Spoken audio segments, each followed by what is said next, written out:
This is your fucking moment. You only get one moment in life. It's not hiding in some cubicle answering some fucking phone. Can you handle it? Yeah, I can handle the moment. An artist is the slipperiest, most conniving motherfucker on the face of the earth. That's why you have to watch your tushy, while at the same time you make them feel like a star. It's called mind fucking. You ever been mind fucked before? Super Flag Bros. Super Flag See, that's it. That's the art of it. I'm mind fucking the shit out of you. Division 6 Podcast. Division 6 Podcast. You're wearing a condom because I've... Welcome everyone, you are listening to Super Flag Bros. I am Peeze, Della, Reeze. I am joined in studio with DZ Dukes, David Della Rocca, Duke Della Reeze. Of course, you can follow him at... Stanley Kubrick, Deep Throat. It's not actually that, but that's also an interesting follow. it's at Dave's Republic. Alright, and I am Peeze Della Reeze. Of course, you can follow me at PeezeFPF. We are at the www.theunclemikeshow.com in the Coast to Coast studios. If you are watching live, you know that already. And if you don't, then tune in next week. But thank you for downloading the podcast. We're joined in studio with the Eagle at Master Control. For those watching live, you can tweet us at EagleFPF. Special hashtag for tonight is promiscuous muffler. Thank you everyone for coming along. Wait, how do you spell promiscuous? It doesn't matter. Any way you'd like to spell it, we'll find you. I guarantee you got this wrong.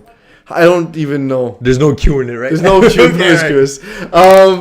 There's some surprises in Div 6. A lot of the same, but some surprises, which we'll talk about a little bit later. How'd you feel about week 3's action so far? Okay, well, I think so far we're kind of heading towards the same trend. We're starting to see where there's obviously a split happening. And this is something that I commonly saw in the previous season that I reported on for D6 is that this is the part of the season where we start to see the contenders and the pretenders. I like that. And then it rhymes. It rhymes and is only 80% cliche-matic. No, but it's so true. It's so true. Absolutely. Cliche-matic, not a real word. Did you notice how many teams this season so far are undefeated at this point? Yeah. I mean, I know it's only a couple of games, but still, you can see especially when you compare it to some of the other divisions and you see like just a cluster of teams in the middle, and then you see Division 6 with sort of this widening gap. And on a side note, for people will not be able to see this because it's off camera, but my co-host can't operate the website, which is kind of interesting. No, I'm operating it with Steam. But Steam. But seriously, at this point, we have 4 teams that are 3-0. I'm in glad Conference A alone. In Conference A alone, and you should probably call them out. Okay, Wolfpack is 3-0. Fligner Fouls, NWO, and Obamacare. Obamacare. And then in Conference B, we got Mean Machine, which I had the pleasure of watching last night. Sunbros, Wax On, Wax Off. Wax On, Wax Off. They tied. They tied. No, it doesn't count. Well, it's still technically undefeated. They're not defeated. They're slightly defeated. They're slightly more defeated than they were last week. Absolutely, yeah, and that's amazing. To have 7 teams undefeated at this point in the season, it shows that it'll be tough for some of these struggling teams to make it into the playoffs. Of course, getting to the playoffs is way ahead. But looking back, not so much just because it's I don't want you to give teams like that idea that we still have time to fix things. You really don't. You're almost at the halfway mark. That being said, you still have time to fix things. I agree that the season ends a lot quicker than you can imagine. It really does. And for 0-3 teams especially, there's a stat in like the NFL that like teams have gone 0-3. Like there's only been like one team in the history that's gone 0-3 and made the playoffs. Something ridiculous like that. That's in 16 games. Yeah. So imagine. I mean, I'm sure someone else who's more intelligent and more capable of using a calculator will figure this out other than me. But I'm pretty sure at some point we'll be able to take a look at it and say like, hey, you know what? There's probably never been a team gone 0-3 and then made the playoffs later on. No. There has been some teams, right? But that was easy. Teams. Eagle pointed out the love cows, but this is going back to like 2010. That was easy when there was only like 8 teams in the division or 16 teams in the division. 20? Really? Whatever. Point is, shut up. No, but I don't want 2 things to happen at this point. Two things. There's specifically 2 things. like more war to break out across the world? I'm guessing is one of them. I don't give a shit about All the right, world. fair enough. No, but the third, there's two things I don't want to happen. A, I don't want teams with an 0-3 record to start giving up because there still is time. Regardless of what I said, I still think there is a bit of time. Teams with a 3-0 record, don't lay off the gas pedal, because seriously, this is where the season starts to ramp maybe up. you should try and find the gas pedal now. Yeah. Yeah, No, it's just- absolutely. No, you're right. press it No, down a you're little absolutely right. further. Because Absolutely. at this point, you can't lay off. If you're at an 0-3 record, you had a 3-0 record. Look, we had a season. Where it was perfect. You Yeah, know, 10-0. 10-0. Look, for those listening, Peeze and D's had a team one season that went undefeated. Yeah, I don't remember what year it was. It was Checkmate. Yeah. Winter. We did. And we 2012? were so sure. We were so goddamn sure that we were going to win a championship that year. Yeah. You know what? We lost the first round of the playoffs to a team with a losing record. Sorry, I'm joking. I've never felt so bad in my life. Like, the last time I felt that terrible was the time that I choked on a carrot without even knowing. Okay. So just to be clear, there's choking in a football game, choking in a carrot, and then like. I never choke on things. And then Unlike deaths you. of friends and family, Yeah. and like that's below the No, choking. no. All right, so flagrant fouls, Las Finest. Yes, sir. They were game of the week this week. Did you have a chance to watch it? I really don't understand how LA's Finest lost that game. Las Finest. And I think I have a couple. yeah. I have a bit of insight to it. Tell me. But we'll get to that later because I want to talk a little bit about flagrant fouls first because they won the game. Yeah. So let's give them a bit Okay. of cred. I saw Ross Olshansky put up the deep ball a lot. I've seen him play twice this season so far, and I've been really impressed. A lot of Div 6 quarterbacks aren't great at throwing a deep ball, so defenses tend to cheat a lot. I actually disagree with that. I think he's at the lower echelon of quarterbacks who could throw deep in D6. I don't think he's a top quarterback. I think he's got a top arm in the division. He has a good arm, but that's what I mean. Deep wise, I don't think so. I disagree. I think that's what he does best. I think he's one of these guys who he may struggle against better defenses because he won't complete as many passes. Right. But like he I think he's capable of putting up big numbers through big plays, game in, game out. That's what I've seen. And he's also a fantastic athlete. He's actually a tackle running back, so he's very shifty in the backfield. He extends plays. I did notice that. And I think especially in Division 6, being shifty in the pocket is incredible because there's so many rushers that just jump. They jump. Like there's a couple of plays in that game where LA's Finest. I don't know the exact rusher name of the rusher, and I excuse myself for not knowing the It's name. Muzuneki, Muzuneki. the tall dude, Yeah. number 22. I don't know with the name. Let's say yes. I'm not quite sure, but anyway, He was the guy who rushed me in any case. I'm assuming it's him. my point is that I think in that game, like, you're playing against a shifty quarterback. Like, the rush is really, really what it comes down to. I mean, we've seen it so many times. An extra second will, you're going to have a receiver because it's harder to cover. Yeah. Right. You have a limited amount of time that you can contain all the receivers, especially if you're playing zones. People find a hole. If you're not playing zones, you're playing man. Eventually, someone's going to beat somebody. On the other side, Dimitri Kutris, the quarterback for Las Finest, I found. You asked how they lost this game. Yeah. My opinion is mismanaged situations. Yeah. It seems as though he had trouble understanding how to manage situations. This is something that, as a new quarterback, I struggled with last season a lot. And now. And now, to a different extent, we're seeing more in Division 5 than Yeah, no, I'm Division talking 6 about more team. Division 6. But No. absolutely, like not knowing what to do situationally, not knowing, okay, we're down a couple of scores. How do I get my team back in the game? Right. Like the instinct is to panic, and some people don't know I have a show on right now. Fantastic. We should take live calls on the show. We should actually. It was actually someone who plays in the league, so we should absolutely put him on. The thing is with Las Finest, I found is that as they got down, they started to panic. And if you're down a couple of scores, the best thing to do in reality is take time with offense. Oh my God! And Because it's you only don't want an the hour. offense to get back on, Yeah. to come up again and face your defense and just put up another score quick because your defense is demoralized. You want to eat up some clock, bring the game back. I'm not saying in the second half when you're down a couple scores. I'm saying early in the game, down a couple scores, slow down. Yeah, Take your time, take control of the game. It should be noted that there's a reason why there's so many blowouts in Division 6, and this is a thing that I noticed previously in the previous season is that, like, I think the problem is that there's this panic that happens where you're down by quite a bit, and you don't see the light at the end of the tunnel. And the thing is, it's not about just throwing it deep every single play. You really, really need to control the clock, because look, the team you're playing against, if they score 20 points on you now, if you're throwing it deep every single play, every time you have the offense, what makes you think that's gonna stop their offense from getting down there? And I think that by chewing up the clock, it gives your offense enough time to get there. And it's also a matter of confidence. I think chewing up the play clock with 5-yard plays, 10-yard plays, it makes a big difference. Speaking of chewing it up, Mean Machine really ate up Goon Squad this week. They absolutely. won 34-8. You were at this game. I want to ask you, do you think Daniel Goloff is really as good as his stat line indicates? Or is it just related to the fact that he's had somewhat of a weak schedule and that he's faced the winless Tigers, winless Orange Crush, winless Goon Squad? Well, we have to take that into consideration, and because I said and so. We absolutely need to, and I absolutely do not want to diminish his talent by saying it's just a product of the record, because it's not. Because last night by watching him play, what I saw was a quarterback who commands his offense, and that's something that we don't generally see in Division 6.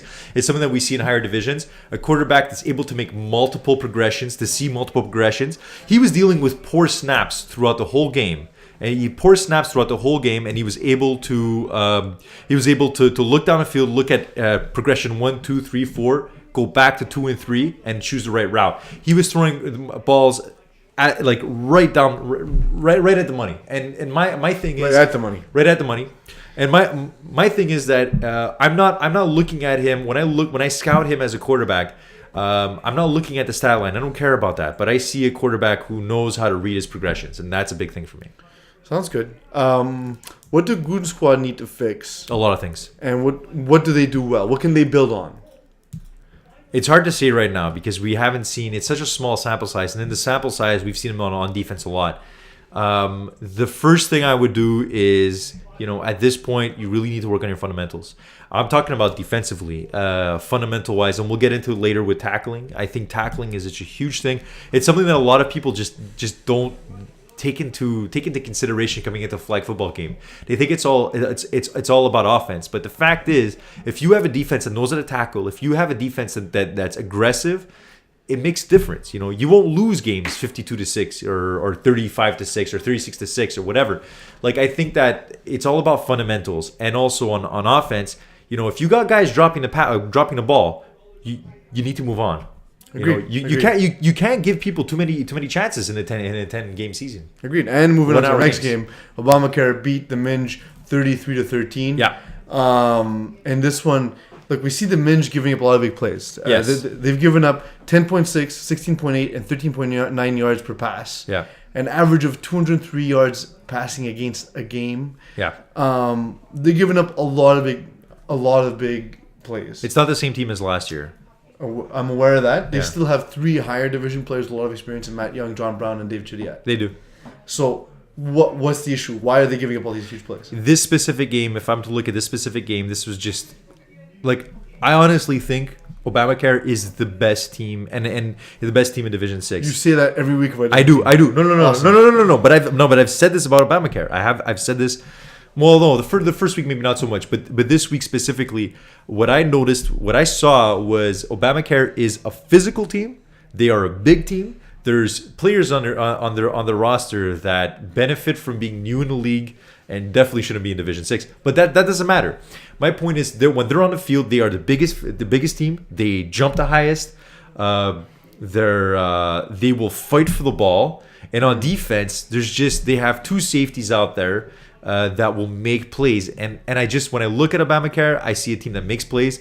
With the Minge, it was also. I was going to say, this is a very interesting analysis. However, I asked you what the Minge. I know. And you're asking about the Minge. But it's difficult when you start off the game with so many interceptions. And this is just a matter of. Well, and also they went through a quarterback change throughout midway through the game. It happens. It doesn't help, but it does happen.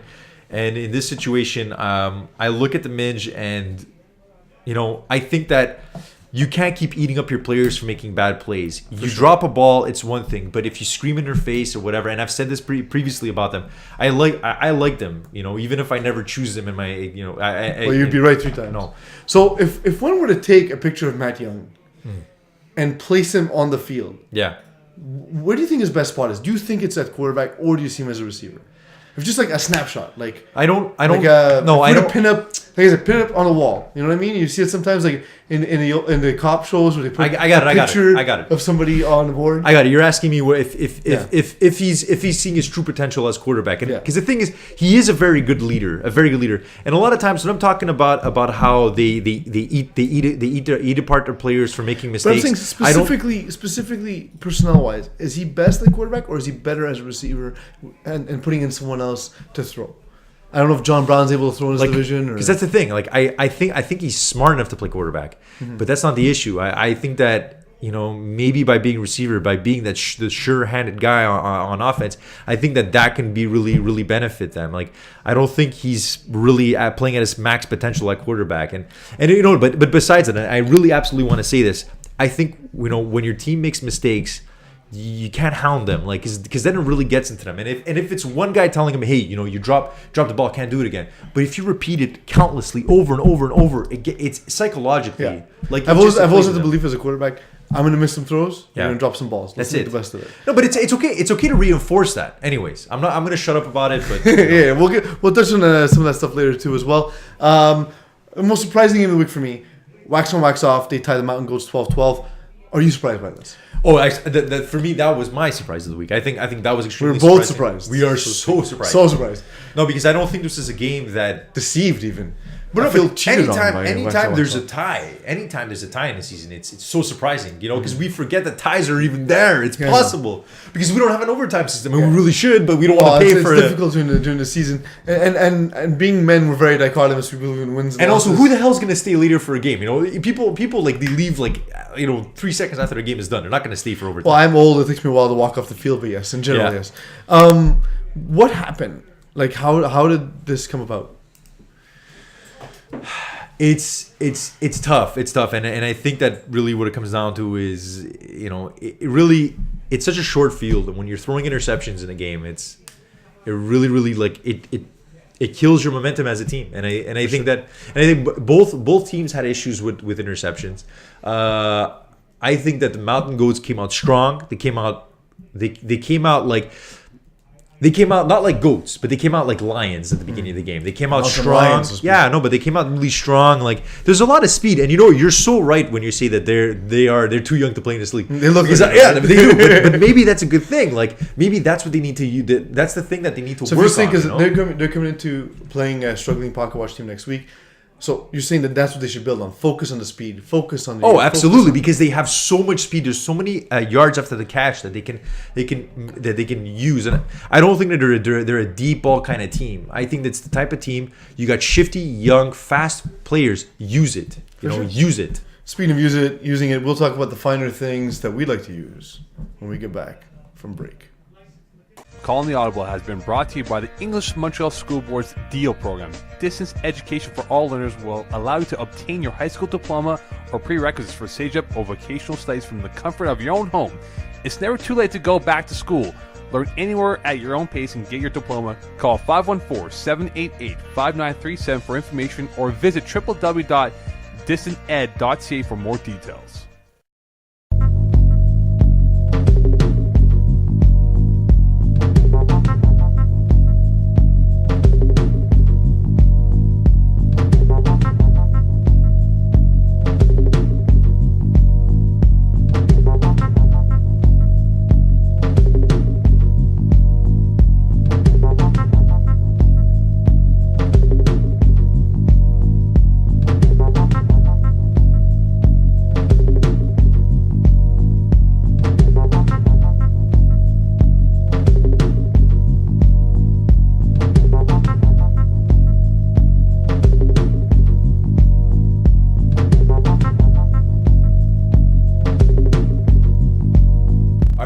Are those Kermit Kermit by Dre? Because they look like Kermit by Dre. They're Kermit by Street.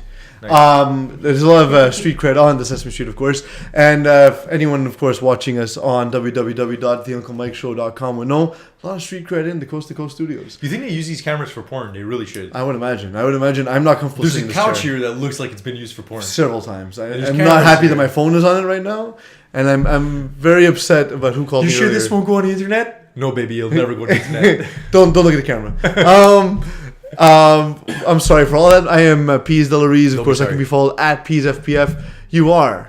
I'm at Stanley Kubrick knows how to jazz. That's true. He At does. Dave's Republic. He does know how to jazz. Is what I've heard. And our producer at Eagle. I was going to call him Meagle. At Eagle at Master Control. You can tweet the show live at Eagle FPF. Tweet us live. It's your show after all. No, it's not. It's my show. So I want to talk about a couple of fundamentals. We touched on a little bit before. There's two things specifically. I think it's pretty apt that we're on the show because totally. it's specific to what we do. Like if we do anything well in this league, these would be the two things. The first of those is, of course, tackling. That's one of the things you've always amassed a lot of tackles in your season. Yeah, I always picked on you and say it's because you got picked on. Coming up on about 250 tackles. It's not bad. It's not bad. Not bad. Thanks.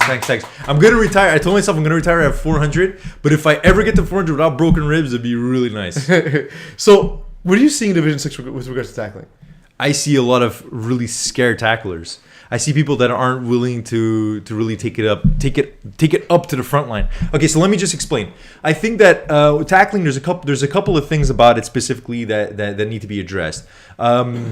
It's all about the angles that you take. Obviously, if you're playing on the exterior, if you're the closest one to the sideline, and you got a runner coming up at you, you need to use the sideline as a tackler. You need to force someone towards the sideline, but that doesn't mean you give up the sideline. Yeah. I think that I did If you're 8 yards away from the sideline, no. Don't force them to the sideline because they'll take it up the field. Okay, look, but I think that tackling isn't about one person; it's about the whole team. And of course. And really, what it comes down to is, if you're not in a position to make the tackle, make sure that you are going to be in a position where he's going to be there.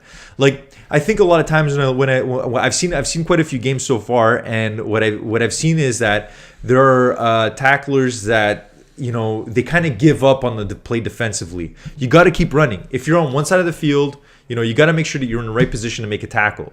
You know, it's all about finding a balance between being aggressive and under aggressive. You know, like if you're not in a position to make the tackle, if you're not in front of the guy, make sure that you're going to be behind him in a place that you can get the tackle. Another thing is what I started doing when I started in the league is I spread my arms like wings. I believe I can fly. That's what I tell And people. touch the sky. Whenever people ask me, like, and they never ask me this, but if ever someone was to ask me, and I hope they do one day, hey, Deez, what can I do to improve my tackling? Like I in a believe job I can fly. interview, like, hi, I nice to see you here. I've seen your CV. Yeah. What can I do to improve my tackling? I believe I can fly. All right, fair enough. Spread. No, what I mean is, what I say by that is you spread your wings, you spread your arms, and this is something that Lockdown showed me once upon a time when I started. What it means is you extend your arms full blast.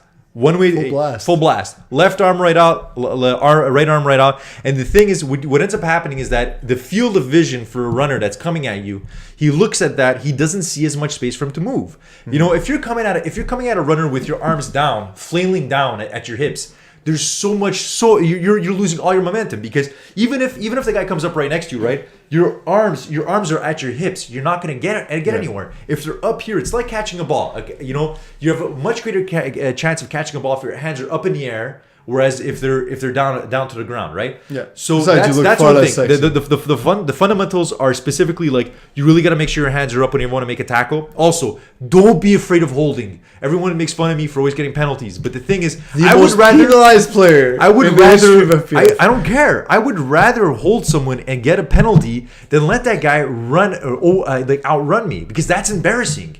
That's more embarrassing to me, you know, than doing a baby tackle, you know, where you try to get the flag and you miss completely. Just to be clear, the staff at FPF does not endorse tackling of babies. Right. That's very important. Right. Can you briefly explain the funneling technique? The funneling technique, and I don't mean the sexual position. No, well, briefly. The funneling technique is really about getting specific angles. It's hard to do this without a board. Remember that half our audience only listens to the show. Right. No, but what I'm saying is Like funneling technique is about it's a team fundamental. Everyone has to be there for the tackle, but it's all about like one guy. I have a hard time explaining this. Well, to me, it's basically know where your other players are, and it's harder to make the tackle by yourself. So if you're spatially aware and you understand where the other players are in the field, you're able to use another teammate to help contain them. Yeah, but that's sort what of I like was a funnel. Yeah, but that's what I was saying before. It's like if you're not in the immediate, if you're not the immediate tackler. What I mean by that is if you're not the person in front of the runner to get the tackler, you better make sure that damn well sure you're right behind him in case he misses. Sure. And that's the thing I saw yesterday with Mountain Goats. Was like not Mountain Goats with Goon Squad was like. They just assume that a guy's going to make a tackle. Never assume a guy's going to make a tackle. We're playing a flag football. You're trying to grasp at cloth. It's so hard to make a tackle sometimes because if you miss by a centimeter, you grab his t-shirt. You're not going to get the tackle. So when it comes down to it, if I have to sum it up, it's about being aggressive. Who cares if you get a penalty? Grab something: a shirt, shorts, underwear, genitalia. Grab something. Just grab, and we don't endorse an FPF grabbing genitalia. Especially when you score a touchdown. We're coming to men. But it's about being aggressive. It's about spreading the wings. I believe I can fly. And also about funneling the tackler. If you're not there for the immediate tackle, make sure that you're going to be in a position right behind him to get the guy. What about snapping? What have you seen with snappers in Division 6? So snapping is kind of, and you're the expert on this, but really what it comes down to is every offense runs a lot smoother when a snapper's capable. If the ball comes off fast and if it's in the quarterback's hand a split second longer, he has more time against the rusher to make his play call, to make his play choice. And the thing is, now having been on both sides of it, the worst thing in the world is for the quarterback to have to take his eyes off the backfield to stop reading defense because he's got to look up and look at a big looping snap. So there's a couple of techniques. There's a one-handed technique. I've been a two-handed snapper forever. There's a great video, a bunch of videos about long snapping. It's the same technique. Yeah. Essentially, without it putting any effort at all, you'll be able to snap it in a spiral in the quarterback's chest every single time. The other thing about snappers that I find is you're supposed to be the most aware players on the field at all times. I see snappers all the time run their hooks and then try and cheat on one side or another, and they're basically getting covered. They're covering up another guy who could be open, and so one defender is able to cover two guys. But I feel sometimes that snap, and I'm not a snapper, so I wouldn't know this, but I feel like sometimes they're overthinking. Like they're thinking about what route they're going to run before they snap, and then that affects the velocity of the snap. I would agree that the most important thing is get your snap off. But before you leave the huddle, before this, you have to know what all the other routes are and how your route is going to affect theirs. Because you're in the middle of the field. But aren't they going to be overthinking it at that point? No, because it's two separate thoughts. Right. What you're saying is, I need to get my keys and I need to get my wallet. You know what I mean? I'm terrible at that. It's two separate things. Lose all my shit. Think about what the play is. Cool. Now you understand it. You see it in your head. Now go get the ball. Just snap it, and then everything else will take care of itself. That's all it is. Because honestly, really, and we really can't overemphasize this. Like, that extra split second of that pass coming to the quarterback really saves the play. Absolutely. And speaking of saving, we like to save this segment towards the end. It's the most important part of the show as far as I'm concerned. I will toss you a scientific concept. You will define it. I will not explain it. We'll then take it at your word as the actual explanation. It is, of course, Science Hour with Duke. Not terrible. And the word the term I'm going to give you today is the grandfather paradox. The grandfather paradox? Jim Calathros' favorite paradox, of course. Grandfather paradox. Go for it. I don't know. Stop thinking. Just say it. All right. Don't be like those snappers overthink stuff. Yeah. So the grandfather paradox is when you're getting too old to hang out with your friends, but you also want to still be cool. So it's a paradox between trying to stay cool and trying to stay current, but really not being able to get your ass outside in the winter and getting in your car and meeting your friends. And this is why we stopped inviting you out for drinks after the show. Absolutely, that is what the grandfather paradox is. Thanks you all for tuning in. You're now 12 IQ points smarter. Hey, also, don't be a wuss when you're tackling. Don't be a wuss. Okay, so that's your final thoughts? Awesome.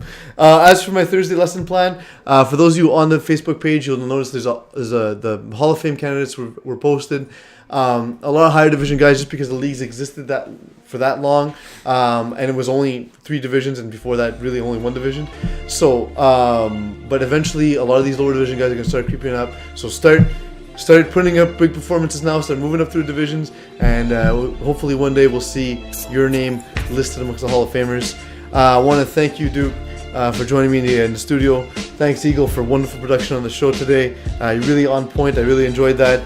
And this is Peeze, Della, Reeze, reminding you that every time I think I'm out, they pull me back in.